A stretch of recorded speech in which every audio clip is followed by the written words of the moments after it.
Hello guys, welcome to my channel technical mindset. Guys, हम लोग Bank Nifty के daily chart पे आ गए हैं। मैंने आप लोगों को कल बताया था कि फ्राइडे को बिग मोमेंटम हुआ है, तो मंडे को यहाँ पर कंसोलिडेट कर सकता है, कन्फ्यूजिंग कैंडल बना सकता है। आप यहाँ देखिए, परफेक्ट इसने कन्फ्यूजिंग कैंडल बनाया है।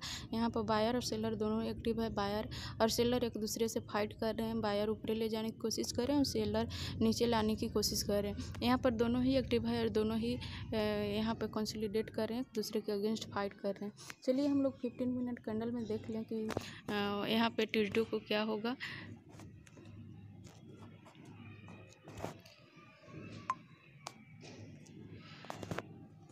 चलिए हम लोग आ गए हैं बैंक निफ्टी के 15 मिनट कैंडल पर। यहाँ देखिए कि यहाँ एक रेंज क्रिएट किया है। गैप अप तो खुला, यहाँ से थोड़ा सा ऊपर गया और हाईएस्ट पॉइंट से यहाँ सेलिंग है। मैंने आप लोग कल बताया था कि अगर मार्केट 35,000 के आसपास खुलती है उसके ऊपर, तो यहाँ से मार्केट सेलिंग में आ सकती है। यहाँ पर देखिए थोड़ा सा यहाँ पर ऊपर गया और इसके बाद सेलिंग में आया। परफेक्ट इस तरह से देखिए यहाँ पर कंसोलिडेट करते रह गया इसी रेंज में। 35,200 से लेकर 35,200 से और 34,500 के बीच में ही मार्केट रहा। इसी रेंज में कंसोलिडेट करते रहा।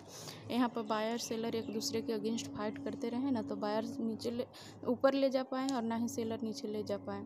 तो यहाँ पर देखिए कि कल मार्केट में क्या होगा, किस पॉइंट पे यहाँ पर मोमेंटम करेगा, किस पॉइंट पे यहाँ पर कंसोलिडेट करेगा।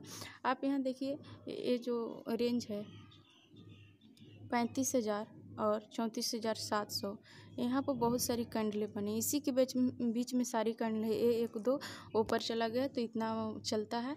तो इस रेंज में अगर मार्केट खुलती है तो यहाँ पर कल भी बहुत ही यहाँ वोलेटाइल मार्केट होने वाला है। अगर इस बीच में खुलती है तो 35,000 से लेकर 34,700 के बीच में अगर खुलती है तो यहाँ पर मार्केट बहुत ही कंसोलिडेट करेगा। यहाँ से मार्केट को नीचे और ऊपर जाने में बहुत ही स्ट्रगल करना पड़ेगा।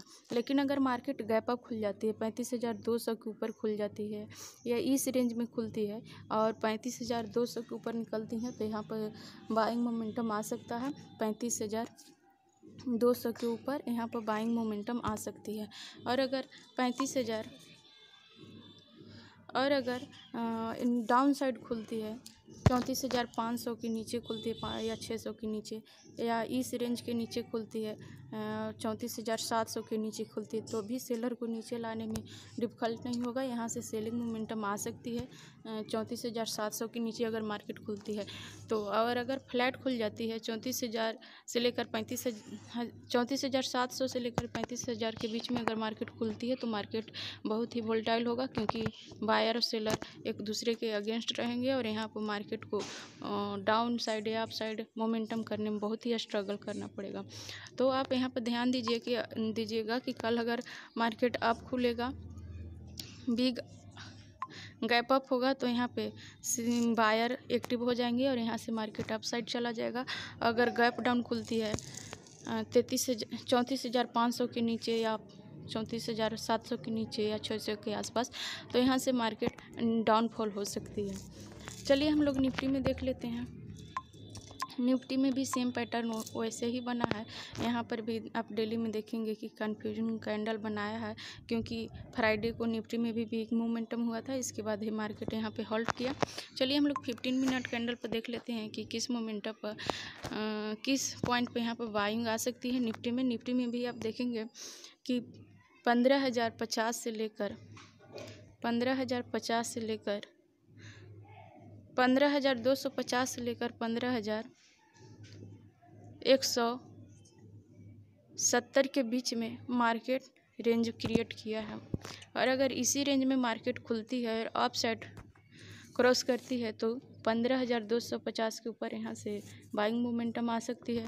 और अगर डाउन साइड क्रॉस करती है 15,150 के नीचे, तो यहाँ से 15,170 या 160, ये मान के चलिए 160 के नीचे यहाँ पर सेलिंग मोमेंटम हो सकती है। अगर गैप अप खुले तो यहाँ से बाइंग मोमेंटम बहुत ही अच्छे से होगा। और अगर गैप डाउन खुले तो यहाँ से भी सेलर नीचे लाने की कोशिश करेंगे, यहाँ से सेलिंग आ सकती है। गैप अप में बाइंग हो सकती है और गैप डाउन में सेलिंग हो सकती है। लेकिन इस रेंज से बाहर हो तो अगर ज़्यादा हो तो यहाँ से फिर प्राइस सेक्शन देखने के बाद ही करें। और अगर फ्लैट खुलती है, इस रेंज में खुलती है, तो यहाँ से मार्केट वोलेटाइल होगा। फिर भी कल भी यहाँ पर मार्केट वोलेटाइल करेगा और नेक्स्ट डे ट्रेंडिंग करेगा। चलिए हम लोग कुछ स्टॉक देख लेते हैं।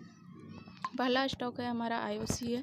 यहाँ पर IOC में देखेंगे कि मार्केट यहाँ पे एक ट्रेंडिंग किया, इस तरह से यहाँ पर होल्ड किया, फिर इसके बाद अप जाने की कोशिश किया, इस लेवल को क्रॉस किया लेकिन जा नहीं पाया, फिर से यहाँ पर होल्ड किया, फिर से अप जाने के लिए रेडी है। तो अगर कल IOC 110 के ऊपर निकलती है तो यहाँ पर बाई करेंगे, अच्छा मोमेंटम मिलती है 110 के ऊपर हम यहाँ पर IOC में बाई करेंगे। नेक्स्ट स्टॉक है हमारा वो है ब्रिटानिया। ब्रिटानिया में आप देखेंगे कि यहाँ पर लगातार सेलिंग साइड इस तरह से सेल साइड मोमेंटम किया है। यहाँ पर एक कैंडल इसके नीचे क्लोज कर दिया है। तो अगर कल 3370 के नीचे जाती है ब्रिटानिया कल, तो हम यहाँ पर सेल करेंगे। लेकिन इतना ध्यान रखिएगा कि इसका ओपनिंग फ्लैट होना चाहिए, 2-4-10 रुपये का अंतर हो तो चलेगा, लेकिन ज़्यादा गैप अप या गैप डाउन नहीं होना चाहिए तो ही बेहतर होगा। तो 3370 के नीचे हम ब्रिटानिया को सेल करेंगे। यहाँ पर परफेक्ट चार्ट बना हुआ है।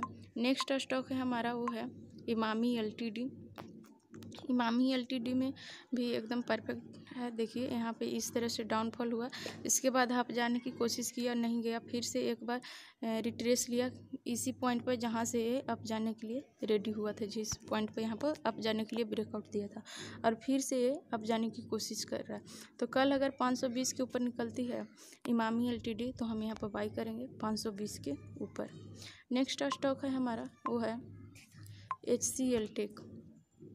HCL टेक भी देखेंगे कि यहाँ पे सेलिंग में आ रहा था और इस तरह से एक पैटर्न क्रिएट किया और फिर से यहीं पर होल्ड किया जहाँ से ब्रेकआउट किया था अप जाने के लिए।